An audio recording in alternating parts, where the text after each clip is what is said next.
राजस्थान के बेरोजगार एक बार फिर अपनी विभिन्न मांगों को लेकर के राजस्थान कर्मचारी चयन बोर्ड है उसके बाहर यहाँ पर अपनी मांगों को लेकर के प्रदर्शन करने के लिए आ गए हैं।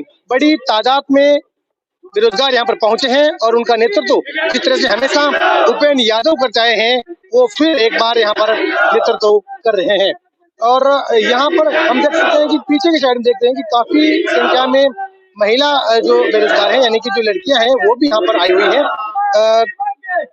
आज ये किस बात को लेकर के यहाँ पर प्रदर्शन करने आए हैं ये हम जानेंगे उपेंद्र यादव से जिनके नेतृत्व में यहाँ पर प्रदर्शन हो रहा है। उपेंद्र, क्या मांगे हैं आपकी जिसकी वजह से आप दोबारा से यहाँ पर आज प्रदर्शन करने के लिए आए हैं काफी संख्या में?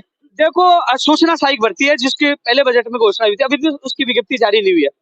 ये फाइल घूम रही है, वो एक जिस प्रकार पहले कह रहे थे कि अधीनस्थ बोर्ड में भेज दी, फिर विभाग में भेज दी, वापस भेज दी, तो ये चक्कर काट रहे। हम कह रहे हैं सूचना सहायक भर्ती की विज्ञप्ति जल्द जारी करे, परीक्षा तिथि बताई जाए कि कब इसकी परीक्षा होगी, कि आपको परीक्षा तिथि बतानी है। इसके अलावा पदों की संख्या बढ़ाने की मांग कर रहे हैं। फिर अध्यापक भर्ती परीक्षा की तिथि जारी की जाए, विज्ञप्ति जारी की जाए और लेवल 2 में पदों की संख्या बढ़ाई जाए। फाइल कहाँ घूमती है? आप खुद हमेशा घूमते रहते हो, कभी बोर्ड आते हो, कभी सचिवालय जाते हो, सीएमओ तक जाते हो वार्ता करने के लिए, तो आप पता आपको ये जो वैकेंसी है ये अटकी हुई कहाँ पर है?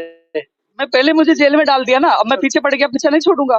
फाइल की विज्ञप्ति जारी करवा कर रहेंगे। आज फाइल का चक्कर पता करना है। मुझे उम्मीद है चेयरमैन साहब पॉजिटिव है और वो विज्ञप्ति जारी करेंगे। ये कहेंगे कि विभाग में चलेगी तो विभाग जाके बैठ जाएंगे, पीछा तो नहीं छोड़ेंगे। भैया हमें सूचना सहायक भर्ती की विज्ञप्ति इस महीने में चाहिए, अध्यापक भर्ती परीक्षा की विज्ञप्ति इस महीने में चाहिए, पदों की संख्या बढ़नी चाहिए, परीक्षा तिथि घोषणा होनी चाहिए और जो अन्य बेरोजगार हैं उन तमाम मांगों के लिए आज हमने कर्मचारी चयन बोर्ड का घेराव किया, मांग किया और हमारा संघर्ष जारी है। क्योंकि हम लाठी और जेल से करने वाले नहीं है, सच की लड़ रहे हैं। बड़ी संख्या में देखो बेरोजगार, हमारे पास न गाड़ी है न कुछ है, एक आवाज से लोग सोशल मीडिया से पहुंच रहे हैं और ये युवा बड़ी ताकत है। हम सच के लिए लड़ रहे हैं। उम्मीद करते हैं जो मुख्यमंत्री जी हमेशा कहते हैं कि युवाओं के लिए वो बजट लेके आएंगे, युवाओं के लिए अच्छा काम कर रहे हैं, तो जिस प्रकार लापरवाही विभाग कर रहे हैं तो सरकार तक बात पूछे, मुख्यमंत्री जी तक बात पूछे कि आज युवा परेशान है।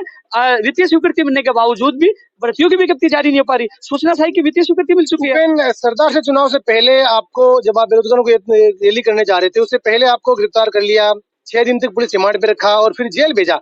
हालांकि अगले दिन ही जमानत होगी आपकी। जेल जाने के बावजूद भी आप बिल्कुल रुक नहीं रहे, वापस हमने देखा कि 2-3 बार आपने वार्ता कर चुके हैं मुख्यमंत्री कार्यालय के अंदर और आज और बेरोजगारों को लेकर यहाँ पे आ गया।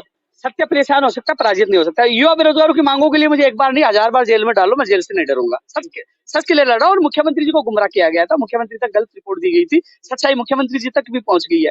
और रही बात, सत्य परेशान हो सकता, पराजित नहीं हो सकता। जब मैं गलत था ही नहीं, जब FIR में नाम नहीं था, उस पर चालान में नाम नहीं था, कहीं मेरा नाम ही नहीं था, जबरदस्ती जेल डाला गया था, पुलिस प्रशासन खुद इससे अपने आप को सोच रहा है कि हमने गलत किया।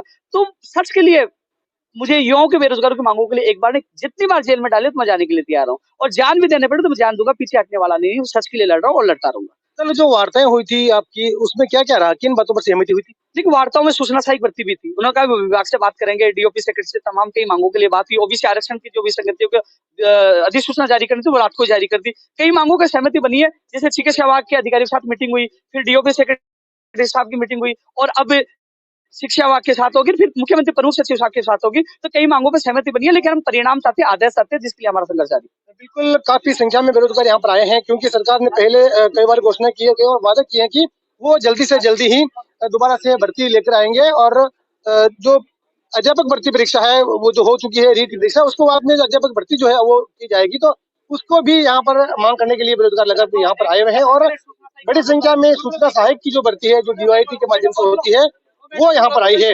जो लड़कियां यहाँ पर आई है उनसे पूछते हैं कि वो अपनी बात कैसे कहेंगी। क्या नाम है बेटा, आपका नाम क्या है? शालिनी मेवाड़ा। शालिनी, क्या पढ़ाई कर चुके हैं आप? BCA। आप क्या किसके लिए यहाँ पर आए हैं? सूचना सहायक। आपको पता है कि सूचना सहायक भर्ती सरकार ने कह तो रखा कि विज्ञप्ति आने वाली है, कितने दिन से इंतजार कर रहे हैं, कितने दिन से तैयार कर रहे हैं आप? 2-3 महीने से। 3 महीने से। आप क्या परेशान है तभी यहाँ पर आए हैं? हम परेशान है क्योंकि हमारी सूचना सहायक की भर्ती आई नहीं है और काफी टाइम से हमारी फाइल जो है इधर से उधर घूम रही है। बार बार हमें कहा जा रहा है कि आपकी जो IE की जो वैकेंसी है वो निकाली जाएगी, तो फिर हमारा आ क्यों नहीं रही है? तो हमारा ऑप्शन ये है, तो इसलिए हम लोग यहाँ पे सारे इसलिए वजह से कलेक्ट हुए हैं कि हमारी पूरी की जाएगी, हमारी वैकेंसी निकाली जाए, हम अपनी जो हमारी तैयारी है उसको कंटिन्यूस रख सकें, जिससे कि हम अपना कर सके जो आगे हमें करना है। अब जब हमारी वैकेंसी नहीं निकालेंगे तो हम आगे कैसे अपना कंटिन्यू करेंगे? कितने साल बाद वापस निकालने वैकेंसी है? अभी 4-5 साल में निकल रही है हमारी। 2013 और 2018 में 2018 के बाद में अब आएगी। अभी भी कोई कितने पदों की मांग कर रहे हैं आप? करीबन 5, अभी तो 2700 के आसपास की वैकेंसी है, इससे को बढ़ाई जाए हमारी तरफ। सूचना सहायक की भर्ती पूर्व में 2 बार हुई है, एक बार 2013 में हुई थी और 2018 में दोबारा से हुई थी। तो अब इनकी मांग है कि काफी समय हो गया है, दोबारा से जो है भर्ती निकाली जाए। आपका नाम बताइए भैया।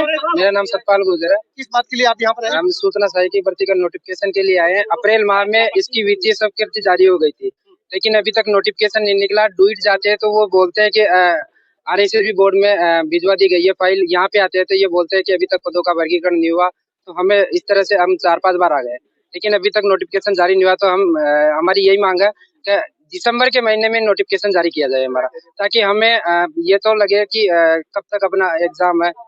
अभी तक हमारे सामने कुछ भी फिक्स नहीं है। DOIT यानी कि सूचना एवं प्रौद्योगिकी विभाग में जो AI की भर्ती होनी है सूचना सहायकों की, उसकी जो भर्ती है वो बोर्ड के द्वारा की जाएगी। अध्यापक वाले हैं यहाँ पर। अध्यापक वालों क्या मांगे भैया? साहब हमारी विज्ञप्ति जारी हो और हमारे जो लेवल 2 के पद घटाए गए हैं 6000 वो बढ़ाए जाएं। और सर 3 साल से हम इस अध्यापक भर्ती के लिए लगे हुए हैं। गवर्नमेंट कभी रद्द कर देती है, कभी हमारे मतलब जैसे एग्जाम डेट आ गई थी 4 फरवरी, उसको फिर से निरस्त कर दिया गया। ना कोई विज्ञप्ति है, मतलब बेरोजगार बिल्कुल परेशान हो चुका है इस अध्यापक भर्ती के चक्कर में। और साहब 5 साल होते आए, गवर्नमेंट अभी तक एक 3rd ग्रेड की वैकेंसी नहीं करा पाई है। पंचवर्ष से बना दिया इसको 3rd ग्रेड को। रीट लेवल फर्स्ट का तो हुआ था ना, जो एग्जाम हो गया था, जो लेवल सेकंड साहब, लेवल सेकंड का तो वो उस टाइम भी रद्द कर दिया गया था। और हमारे पहले के थे 16,500 पद पहले के थे, और इस बार दिए थे 32,000 पद थे हमारे। अब 25,500 के लिए बोला है। अब उनमें से 6.5 घटा दिए और 4 वो भी स्पेशल वो जो थे शिक्षकों के। अध्यापकों की भर्ती बड़ी मात्रा संख्या में होने वाली, क्योंकि पूर्व में जो भर्ती की जो घोषणा थी वो 6,000 थी। उसके बाद में बजट घोषणा में कह दिया था कि 60,000 और भर्ती करेंगे। तो काफी बड़ी संख्या में जो बेरोजगार है वो लंबे समय से मांग कर रहे हैं कि ये भर्ती शीघ्र हो जाए ताकि उनको नौकरी मिल जाए। अब आपको लगता है कि सरकार का 1 साल का कार्यकाल बचा है, ये भर्ती जल्दी हो जाए तो आपको रोजगार मिले? अगर भर्ती जल्दी से जल्दी हो जाए तो हमें रोजगार मिले, क्योंकि हम 3-4 साल से परेशान है काफी। और रीट की भर्ती ने हमारी जिंदगी खराब कर दी। हमारे परिवार के बच्चे लगने लग गए, लेकिन हम इस भर्ती के भरोसे बैठे हुए हैं। और जिससे जल्दी से जल्दी हमारे पहले 6,000 पद घटाए वो पद बढ़े, क्योंकि इस भर्ती से हम पूरी तरह से निराश हैं। इस भर्ती को जितनी जल्दी कराएंगे उतनी जल्दी हम अपने लक्ष्य को प्राप्त कर सकेंगे। तो 3 साल पहले कुछ लोग कर्जा ले लेके पहले 2021 में जब सितंबर में जब एग्जाम हुआ था रीट का, तब भी हम कह सकते हैं कि एक पेपर रीट का आउट हुआ था, और आउट होने के बाद में लेवल 2 के एग्जाम को निरस्त कर दिया गया और लेवल फर्स्ट का जो था उसी को जो है सही रखा। और उसके बाद में जो लेवल फर्स्ट के उनको जो है नियुक्ति देने का काम शुरू हो गया था, लेकिन बाद में प्रोसेस जो है वापस चेंज कर दिया अध्यापक भर्ती का। यानी कि पहले रीट होगी, यानी कि पात्रता एग्जाम होगा, अभ्यर्थियों को फिर से एग्जाम देना होगा। यानी कि पहले एक भर्ती होती थी, एक एग्जाम होता था इस भर्ती के लिए, लेकिन अब दोबारा से 2 एग्जाम कर दिए गए हैं। ऐसे में अध्यापक भर्ती के लिए जो रीट लेवल 2 के अभ्यर्थी थे वो सारे अटक गए हैं, क्योंकि उनको दोबारा एग्जाम देना है। और दोबारा जो एग्जाम भर्ती का रीट एग्जाम हुआ है उसको लेकर के भी जो लड़के पात्र पाए गए हैं उनके दोबारा से एग्जाम अब होंगे। ये आप देख सकते हैं कि बेरोजगार प्रतिनिधि भूपेंद्र यादव के नेतृत्व में सैकड़ों की तादाद में बेरोजगार यहाँ पर आए हैं। और ये राजस्थान कर्मचारी चयन बोर्ड के का दफ्तर है यहाँ पर हरित प्रसाद शर्मा जी जो अध्यक्ष हैं, चेयरमैन हैं बोर्ड के, वो यहाँ पर हैं। और ये तमाम जो छात्र हैं वो यहाँ पर आए हुए हैं। आप देख सकते हैं कि काफी संख्या में बेरोजगार यहाँ पर पधारे हैं और लगातार नारेबाजी कर रहे हैं, क्योंकि 2 बड़ी भर्तियां हैं। एक बड़ी भर्ती है AI की, यानी कि सूचना सहायक की, और IA की सूचना सहायक की। दूसरी बड़ी भर्ती जो है वो अध्यापक भर्ती जो होनी है उसके लिए है। तो ये बेरोजगार अब यहाँ पर बैठ गए हैं, इनको आप देख सकते हैं, ये यहाँ पर बैठे हैं सारे बेरोजगार, और यहाँ पर डट गए हैं कि बेरोजगारों का कहना है कि विज्ञप्ति जो है जल्द से जल्द निकाली जाए।